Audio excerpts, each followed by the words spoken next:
everyone, welcome to my history coaching. Today we are going to continue 6.3 of class 11 chapter linear inequalities.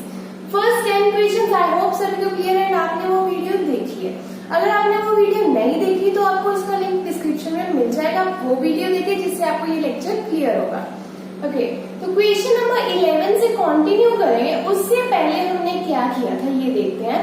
हमें inequalities given होती थी, वो कितनी भी हो सकती है, 2, 3, 4, 5 जितनी भी थी, करने का वे सेम रहेगा.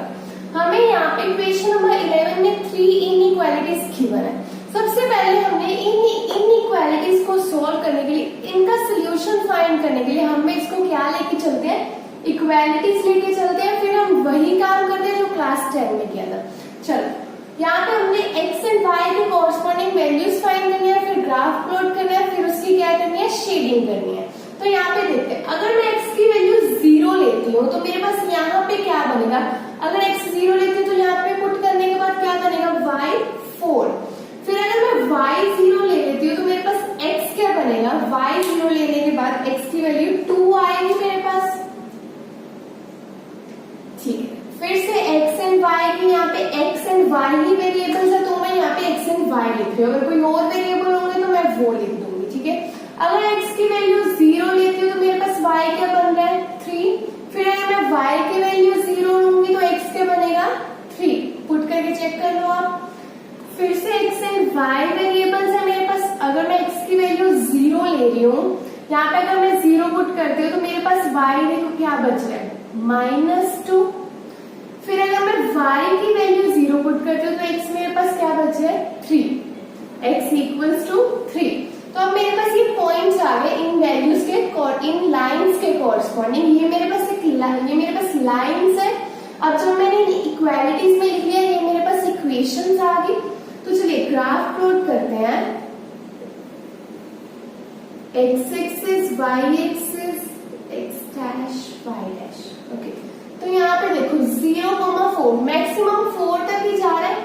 1 2 3 4, दिस साइड 1 2 3 4 एंड -1 -2 -3 -4.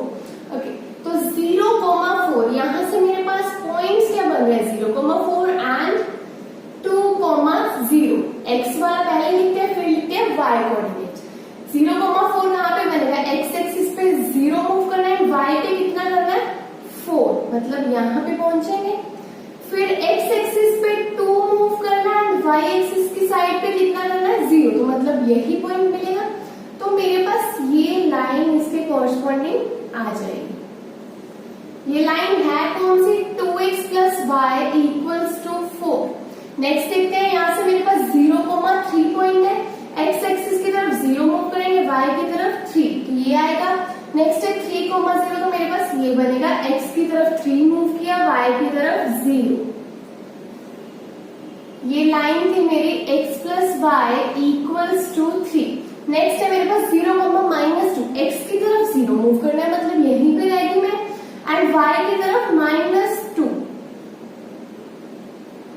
-2 मतलब नेगेटिव, y एक्सिस की तरफ जाएंगे, इस डायरेक्शन में 2 मूव करेंगे, मतलब यहाँ पे पहुंचेंगे -2 पे.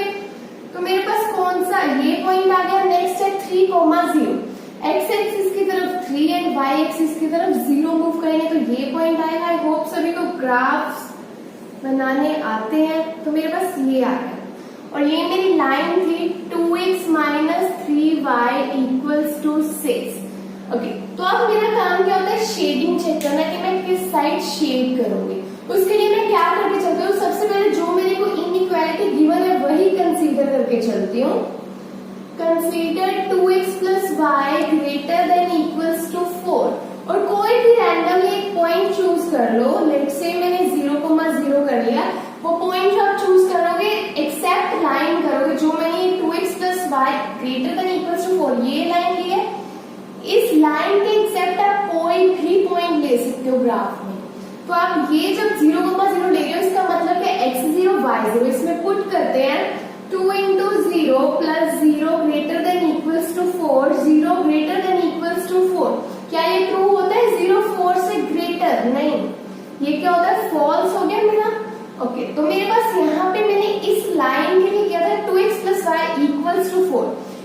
लाइन के कॉरस्पॉन्डिंग मैंने ये पॉइंट लिया था, इस लाइन के कॉरस्पॉन्डिंग अगर ये पॉइंट ले लूं, आंसर दे रहा है वो फॉल्स, तो ये इस लाइन को अपनी साइड शेडिंग तो नहीं करने देगा, आंसर फॉल्स दिया इसने, मतलब इसकी शेडिंग इस डायरेक्शन में होने वाली है। सिर्फ मैं एरोज लगा रही हूं ताकि आपको क्लियर रहे कि किस डायरेक्शन में शेडिंग करनी है। ओके, नेक्स्ट मैं इसको लेके चलती हूँ x plus y less than equals to 3। फिर से रैंडमली पॉइंट 0,0 चूज कर लीजिए। ओके, तो इसमें अगर पुट करते हैं तो 0 plus 0 less than equals to 3, 0 less than equals to 3 होता है, यस होता है, ट्रू हो गया, 0 3 से लेस होता है। अब लाइन ली थी मैंने ये वाली, x plus y less than equals to 3 वाली थी, x plus Y equals to 3, इसके लिए मैंने ये पॉइंट चूज किया, आंसर ट्रू दिया, मतलब ये अपनी साइड शेडिंग होने देगा, 0,0 क्या करेगा, अपनी साइड शेडिंग होने देगा, तो इसकी शेडिंग इस साइड होगी।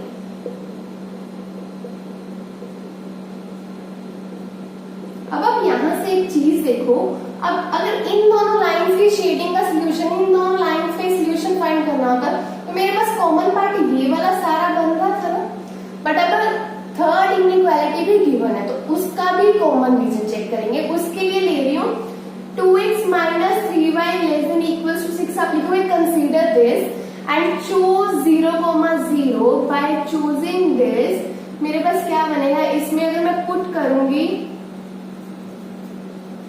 0 लेस देन इक्वल्स टू 6, क्या ये ट्रू होता है, 0 less than equals to 6, yes true. तो ये क्या करेगा, अपनी साइड 0,0 मैंने जो पॉइंट लिया है वो अपनी साइड शेडिंग होने देगा, तो ये इसकी शेडिंग इस साइड होगी। तो अब आप चेक करो कौन सा पॉइंट कॉमन आ रहा है, कहां पे मेरे तीनों एरोज जो मीट कर रहे हैं वो रीजन कौन सा है मेरे पास। अगर मैं यहाँ पे बात करूँ तो ये पार्ट नहीं आ रहा, अगर यहाँ पे बात करूँ तो इसका नहीं आएगा, अगर यहाँ पे बात करूँ तो सिर्फ ये दो आ रहे हैं, यहाँ पे ये दो। अगर आप ध्यान से देखो सिर्फ यही रीजन आपको ऐसा मिल रहा है जहां पे कॉमन रीजन है तीनों का, दैट्स इट, यही आपका सोल्यूशन होगा। क्वेश्चन नंबर 12 देखते हैं। नंबर 12 में देखो क्या है, x minus 2y less than equals to 3, 3x plus 4y greater than equals to 12, y greater than equals to 1 and x greater than equals to 0। अब x greater than equals to 0 तो कब use होता है, जब हम graph पे आते हैं। ग्राफ पे x greater than equal to 0 मतलब पॉजिटिव x एक्सिस की साइड, वो ये वाला रीजन बनेगा हमारे पास। तो इसके कॉरस्पॉन्डिंग पहले सोल्यूशन फाइंड करते हैं, इनके कॉरस्पॉन्डिंग, फिर उसके बाद देखेंगे यहाँ पे ग्रेटर देन इक्वल्स टू 0 का रोल। ओके, तो सबसे पहले कंसीडर करके चलेंगे इक्वालिटी के साथ, तो हम तीनों को मैंने इक्वालिटी के साथ लिख लिया एंड इसके कॉरस्पॉन्डिंग वैल्यूज फाइंड करेंगे x एंड y के। अगर मैं x को 0 ले रही हूँ, अगर मैं यहाँ पे x को 0 पुट करती हूँ तो y मेरे पास देखो क्या बन रहा है, -3/2। ठीक है, y मेरे पास क्या बनेगा, -3/2। चलो, फिर अगर मैं y को 0 ले रही हूँ तो मेरे पास x क्या बन रहा है, 3। -3/2 क्या होता है, -1.5 होता है, वो भी लिख सकती हूँ मैं यहाँ पे। ओके, अगर मैं x की वैल्यू को 0 ले लेती हूँ तो यहाँ पे y मेरे पास क्या बनेगा, 3। फिर अगर मैं y को 0 ले लेती हूँ, x मेरे पास 4, ये तो y इक्वल्स टू 1 है ही ऑलरेडी। ओके, तो यहाँ पे आते हैं 1 2 3 4 5, इनफ है इतने, 1 2 3 4 5 एंड 0, -1 -2 -3 -1 -2 -3। ओके, यहाँ पे पॉइंट क्या है, 0,1 -1.5, मतलब x एक्सिस की तरफ से 0 मूव करना है, वो मैंने 0 पे ले ली, एंड -1.5 मतलब y की तरफ नेगेटिव है, तो मतलब मैं नेगेटिव y एक्सिस की तरफ मूव करूंगी, कितना, 1.5, लेट से ये पॉइंट मिल जाएगा मुझे। 3,0 कौन सा पॉइंट बनेगा, ये मेरे इसके कॉरस्पॉन्डिंग लाइन ये बनेगी, सही से कर लेना आप। तो इस लाइन को x minus 2y equals to 3 में लिख देती हूँ ताकि बाद में इजी रहे। ये क्या, 0,3 वो पॉइंट कौन सा बनेगा, ये वाला, एंड 4,0 इज दिस पॉइंट। ये मेरी line 3x plus 4y equals to 12। Next मेरा y इक्वल्स टू 1 मतलब पॉजिटिव 1 है, तो लाइन कौन सी आएगी, ये हमने काफी बार अब डिस्कस कर लिया है।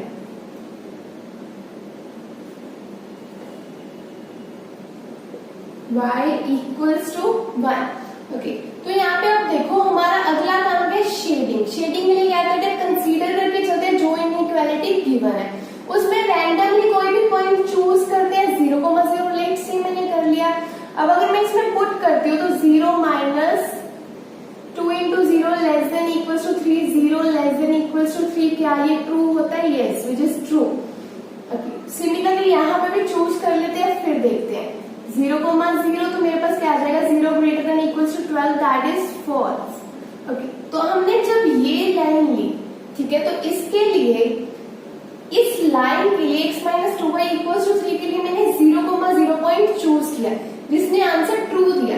मतलब ये इस लाइन को अपनी साइड शेडिंग करने देगा ना, तो इसके लिए मैं एरोस लगा देती हूँ ताकि हमें सोल्यूशन फाइंड करना इजी रहे।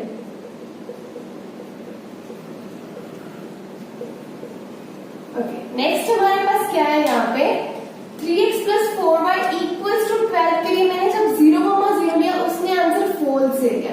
मतलब ये अपनी साइड नहीं होने देगा क्योंकि आंसर फॉल्स है, तो शेडिंग मेरी इस साइड होगी।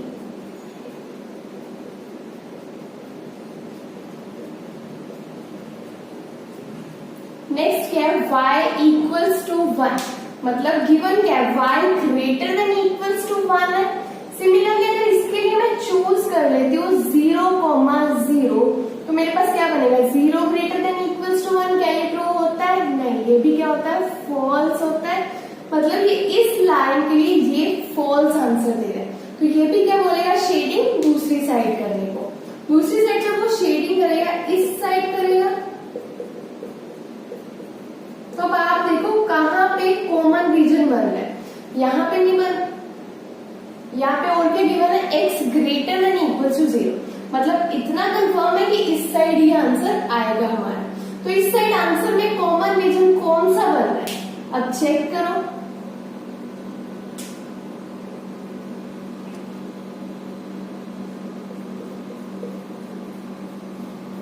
तो मुझे ये वाला रीजन जो है सारा कॉमन मिल रहा है।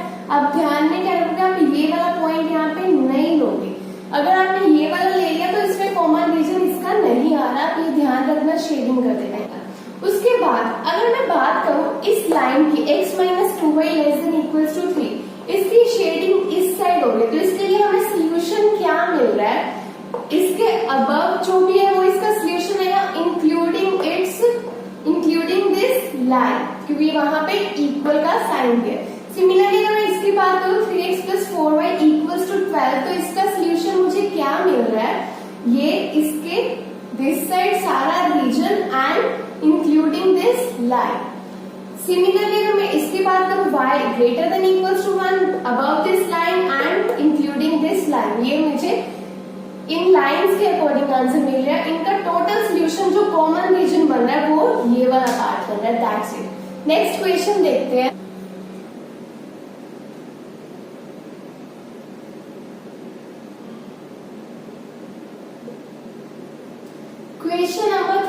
क्वेश्चन नंबर 13 में आपके पास यहाँ पे क्या है, 4x plus 3y less than equals to 60, y plus y greater than equals to 2x, x greater than equals to 3 and x, y greater than equals to 0। तो यहाँ पे हमने कंसीडर करके चलना है इक्वालिटी, वो कंसीडर करके मैंने x एंड y के कोरस्पॉन्डिंग ये वैल्यूज फाइंड कर ली। उसके बाद जो कंसीडर वाला काम होता है वो भी मैंने करके रखा है। उसके बाद आपने क्या करना है, यहाँ पे शेडिंग का काम देखना है। सबसे पहले इन लाइंस, इन पॉइंट्स को देखते हैं। 0,20 x एक्सिस की तरफ 0, y की तरफ 20, मतलब ये पॉइंट। 15,0 x एक्सिस की तरफ 15 एंड y की तरफ 0, मीन्स ये पॉइंट आ गया हमारे पास। एंड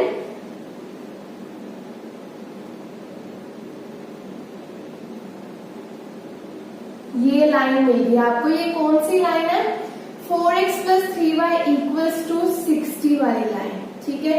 उसके बाद अभी से मैं इसका देख लेती हूँ कि इसकी शेडिंग किस साइड होगी। जब मैंने इसको कंसीडर करा तो मेरे पास आंसर क्या है, ट्रू आया।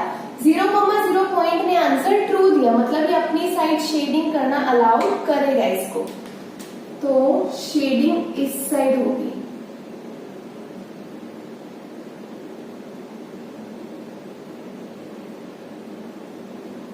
नेक्स्ट हमारे पास क्या है, फिर मैंने जब y इक्वल्स टू 2x किया तो मेरे पास जब मैंने x पुट किया 0, y आंसर दे रहा है 0।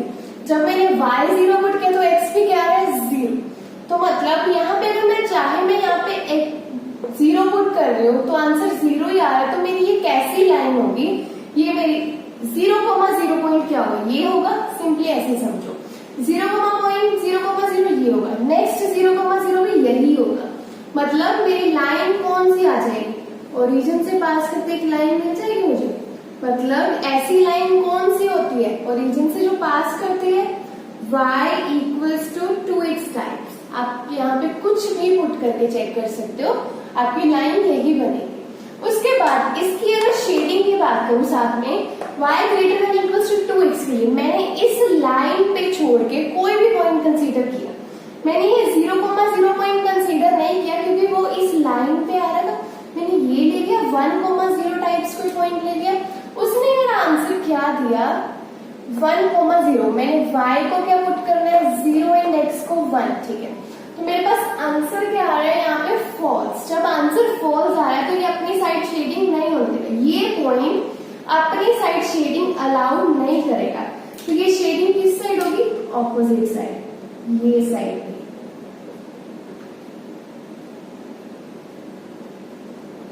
मतलब अभी तक आपको कॉमन रीजन कौन सा दिख रहा है, ये वाला कॉमन रीजन आपको दिख रहा होगा और कुछ नहीं कॉमन आ रहा है। मतलब आंसर इसमें से ही आएगा, ठीक है। उसके बाद x greater than equals to 3, x equals to 3 जब मैंने लिखा तो इसके कॉरस्पॉन्डिंग मेरे पास लाइन कौन सी बनेगी, x एक्सिस पे 3 ये पॉइंट आएगा।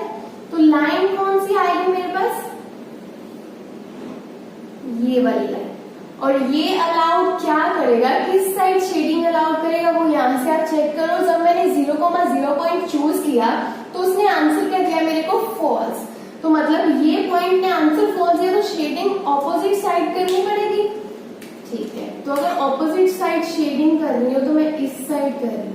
अब देखो तीनों का कॉमन रीजन कौन सा आ गया आपके पास, ये वाला कॉमन रीजन आ रहा है जिसमें तीनों ही है, ये एरोस ये भी है, ये भी है ना।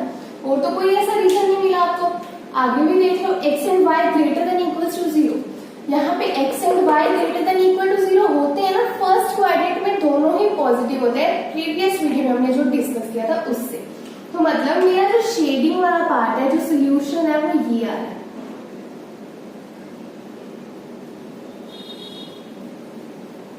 आप लोग जो जब पेंसिल से करोगे शेड तो बहुत अच्छे से दिख रहे हैं, मार्कर के साथ अच्छा नहीं दिख रहा, ठीक है। तो आपके पास ये ग्राफ आ जाएगा, ये सोल्यूशन आ जाएगा। और अगर बात करें इनके सोल्यूशंस की, इन लाइंस के सोल्यूशन की, अगर मैं बात करूं 4x + 3y ≤ 60 का सोल्यूशन क्या बनेगा, ये लाइन थी तो इसके लिए सोल्यूशन क्या बनेगा, ये वाला सारा पार्ट एंड क्योंकि शेडिंग के इस साइड है तो ये पार्ट आएगा एंड इंक्लूडिंग दिस लाइन। फिर अगर मैं इसकी बात करूं तो ओरिजिन से पास करते हुए एंड मतलब this line and this region. उसके बाद अगर मैं सिमिलरली इसकी बात करूं तो region this side and including this line for x greater than equals to 3। तो यहाँ पे सोल्यूशन मेरे को मिला क्या, कॉमन पार्ट कौन सा मिला, ये वाला। That's it. ये था आपका क्वेश्चन नंबर 13। इससे नेक्स्ट वीडियो में हम लोग क्वेश्चन नंबर 14 से स्टार्ट करेंगे। आई होप आपको सभी क्वेश्चन क्लियर है और कोई भी डाउट नहीं है। अगर कोई भी डाउट हो तो आप कमेंट्स में पूछ सकते हो। Thank you so much.